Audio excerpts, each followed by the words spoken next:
São alguns comentários sobre a guerra da Ucrânia, divididos em dois pontos. Não é? Como é que chegamos aqui? E para onde é que podemos ir? Qual é o caminho que podemos tomar?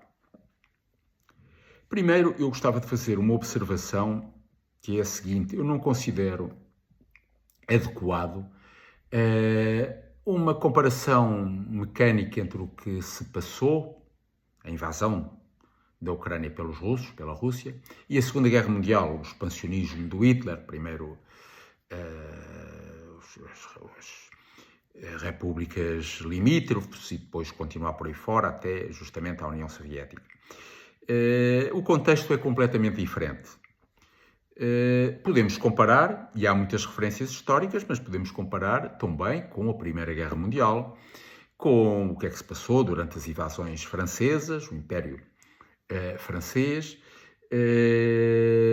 as invasões mongóis, que têm importância neste contexto. Bom, a Rússia e a Ucrânia são dois irmãos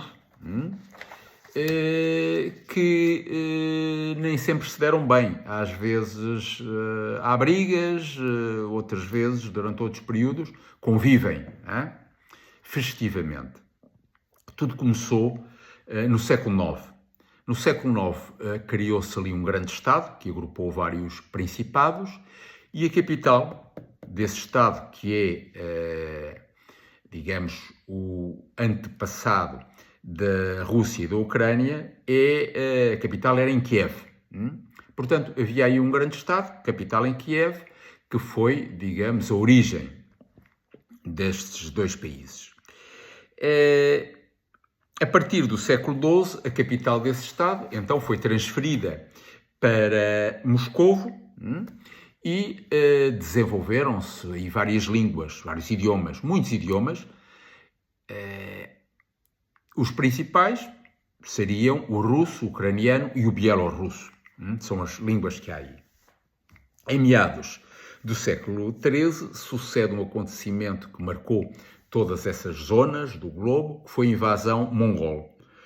Os mongóis vieram por ali, conquistaram toda essa região e não se esqueçam que o Império Mongol foi o maior império de sempre, tirando os impérios coloniais. Claro que o Reino Unido com a Austrália, o Canadá e a Índia era maior, mas dos impérios não coloniais, o Império Mongol foi o maior de sempre. E então, passados séculos, começa a resistência, começa a expulsão dos mongóis dessa zona. E então, no século XIV, Moscovo é a capital do novo Estado, que integra a Lituânia e a Polónia também, e os mongóis estão do outro lado, mais a oriente.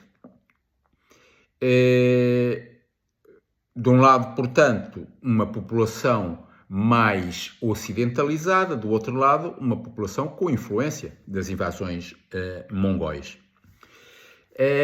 A partir do século XVII, então, com a influência de Moscovo e dos czares, já como um grande império unificado, passaram a dominar, a russificar a Ucrânia, todos os territórios da Ucrânia. Embora os territórios mais ocidentais da Ucrânia atual tenham passado para a Polónia e para o Império Austríaco. Portanto, aí já havia uma fronteira nessa altura. Bom, avancemos, passemos à Revolução Soviética. Nessa altura, claro que Stalin absorveu todo o território da Ucrânia e, nessa altura, foram generosos, quer dizer, não cortaram. Os soviéticos aí deram uma grande Ucrânia, integrada, claro, nas repúblicas soviéticas, mas não tentaram dividir ou cortar. Não, ficou uma grande Ucrânia. Em 1991, o que é que acontece? Colapsou o regime comunista e pronto, houve logo um acordo entre a Rússia e a Ucrânia, em que a Ucrânia seria um Estado independente e seriam respeitadas as fronteiras, estas fronteiras. Com o colapso do sistema comunista, o que é que aconteceu? Aconteceu que os países amigos satélites, países comunistas satélites, quiseram sair, fugir, porque estava tudo podre, claro, quiseram abandonar e ser integrados rapidamente na União Europeia, na Comunidade Económica Europeia. Então, a República Democrática Alemã, a Polónia, a Hungria, a Checoslováquia, a Roménia e a Bulgária, todos pediram e foram num esquema mais ou menos rápido, integrados na União Europeia. Foram processos pacíficos, não houve aquilo que caiu de podre, a menos na Roménia. Na Roménia houve sangue e houve situações desagradáveis, mas do resto, todos eles aderiram à União Europeia. Claro que foi uma decisão muito corajosa dos líderes europeus da altura. Claro que tinha algum benefício para a Alemanha, que pensava em expandir o seu mercado e vender os seus produtos nesses países, claro. Por outro lado, aquela gente que vivia no comunismo, e alguns com truques e esquemas, exportaram os seus truques também para a União Europeia. Grandes problemas que foram ultrapassados, mas nessa altura havia com o contrabando, a exploração de seres humanos, enfim, coisas que eles faziam para sobreviver no regime comunista e que tentaram trazer para a União Europeia. Mas pronto, felizmente toda essa integração foi feita de uma maneira adequada.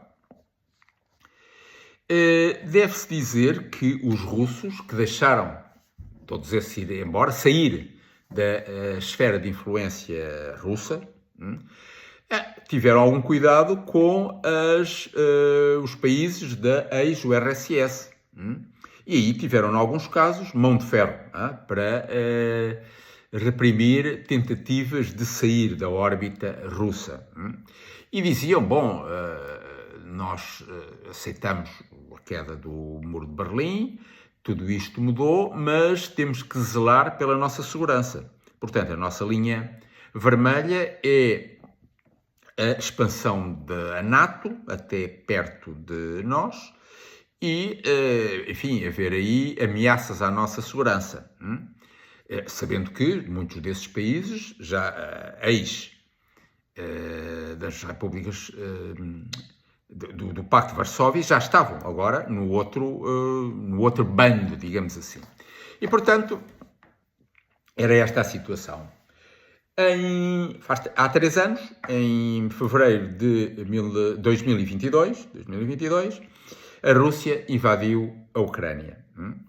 A razão apontada era que a Ucrânia, com o novo presidente, não estariam a respeitar os direitos das minorias russas em 2 regiões.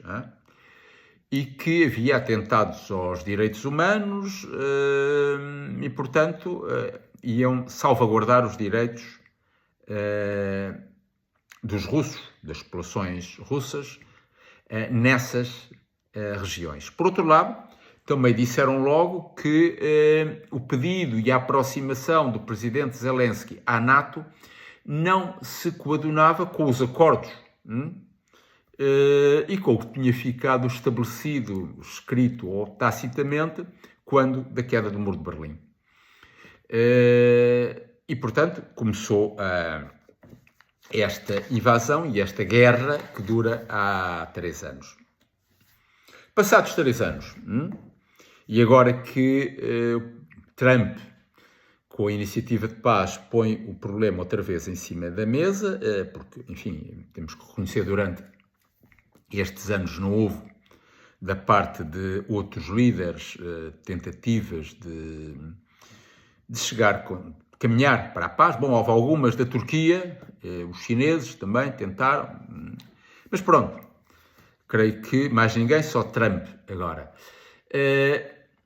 Que caminhos é que temos? Como é que podemos ir daqui para a frente? Bom, não há dúvida, logicamente, isto agora não é política, é lógica, há duas alternativas. Uma, caminha-se para uma paz equilibrada, claro, ou continua a guerra.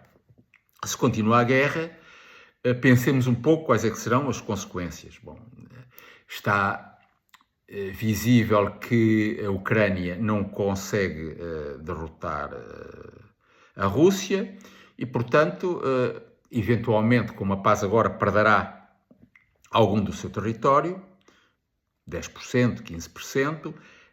Se a paz for daqui a 4 anos, perderá 30%, não é? Se a paz for daqui a mais tempo, se calhar será dividida ao meio, como já foi historicamente.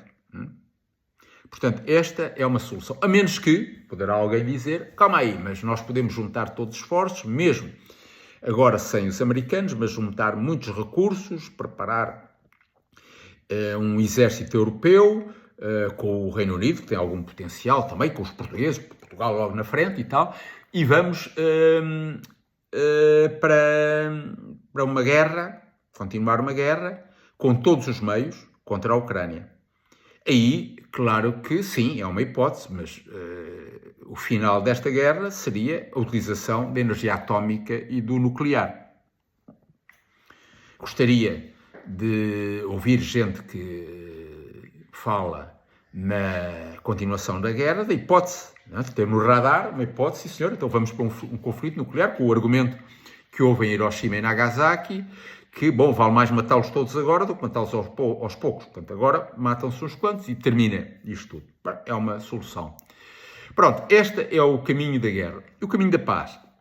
O caminho da paz, bom, é evidente que, ou parece-me, que as zonas que foram foco do conflito, onde os russos diziam que Zelensky não respeitava os direitos da minoria russa, têm de ser equacionados e que apenas com forças internacionais, da ONU ou de não sei de quem, olha, não sei de quem, porque a credibilidade foi toda, desapareceu, mas alguém que consiga gerir essas zonas e zelar pelos direitos humanos de toda a gente, dos russos e dos ucranianos. E pronto, evitar com que a Ucrânia, perca mais território, porque, bem, a Crimeia, creio que já está perdida, e que não perca mais recursos, porque é preocupante a posição agora de Trump, que dizendo, mas é que nós investimos trillions nessa guerra, já pagámos não sei quanto, e para nada, isto foi tudo uma loucura, e agora queremos que vocês nos paguem com os vossos recursos, as terras raras e outras coisas que aí têm, e vocês vão ter que nos pagar o dinheiro que nós gastamos na guerra. Pobres ucranianos. Portanto, há que evitar todos estes riscos. De qualquer maneira, pronto. É esta a minha opinião, que às vezes, enfim, coloco alguns comentários, a maior parte das vezes com idiotices e parvodices, mas alguns de vós que tenham interesse em saber qual é que é a minha opinião genuína, autêntica, sem palhaçada. Portanto, é esta a minha opinião. Obrigado por escutarem.